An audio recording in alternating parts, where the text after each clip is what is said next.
নমস্কার। জি 24 ঘন্টা ডিজিটাল পেজে আমি অয়ন খুব ভালো একটা খবর নিয়ে আপনাদের স্বাগত জানাই। এই মুহূর্তে আমরা যে লাইনকে দেখতে পাচ্ছি, বা বলা ভালো আমরা লাইনের উপর যে ট্রেনকে দেখতে পাবো, সেই ট্রেনটি হচ্ছে গ্রিন লাইন।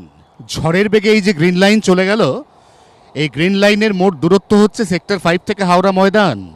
এবং তার থেকেও যেটা ভালো খবর, চালকবিহীন ট্রেন চলার ব্যাপারে প্রাথমিক সম্মতি মিলেছে কমিশনার অফ রেল সেফটির পক্ষ থেকে। আমরা প্রত্যেকে জানি যে গতকাল 12ই জুলাই রবিবার সকাল 9টা থেকে বিকেল 4:30 পর্যন্ত গ্রিন লাইন মেট্রোর পরিষেবা সম্পূর্ণ বন্ধ রাখা হয়েছিল। তার কারণ স্বয়ংক্রিয়ভাবে অটোমেটিক অর্থাৎ চালকবিহীন মেট্রো চালানোর ব্যাপারে এই গ্রিন লাইন মেট্রোতে একটা পরীক্ষা নিরীক্ষা হয়ে গেল, বা বলা ভালো এখানে কমিশনার অফ রেল সেফটি সমস্ত দিক খতিয়ে দেখলেন এবং তারপর তিনি প্রাথমিক ছাড়পত্র বা সম্মতি দিয়েছেন, এমনটাই মেট্রো সূত্রে খবর। যার অর্থ অদূর ভবিষ্যতে গ্রিন লাইন মেট্রো চালক ছাড়া চলবে। কারণ চালক ছাড়া মেট্রো চললে লাভ কি? সবথেকে বড় লাভ সময়ের ব্যবধান কমে আসা।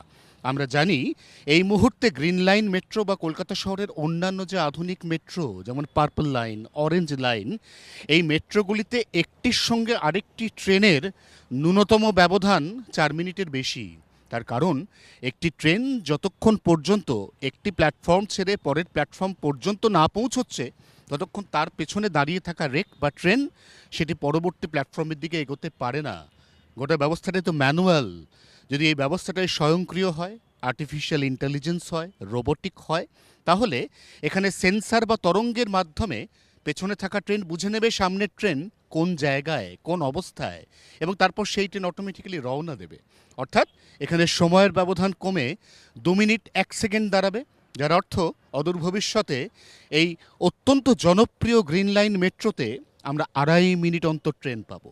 নিঃসন্দেহে কমিউটার্স, নিত্যযাত্রী যারা হাওড়া ময়দান, হাওড়া স্টেশন, বিবাদীবাগ, শিয়ালদা এবং তারপরেই সেক্টর 5 পর্যন্ত যাতায়াত করেন, তাদের ক্ষেত্রে কালকের এই পরীক্ষা এবং সেই পরীক্ষায় প্রাথমিক ছাড়পত্র পাওয়া নিঃসন্দেহে অত্যন্ত বড় খবর।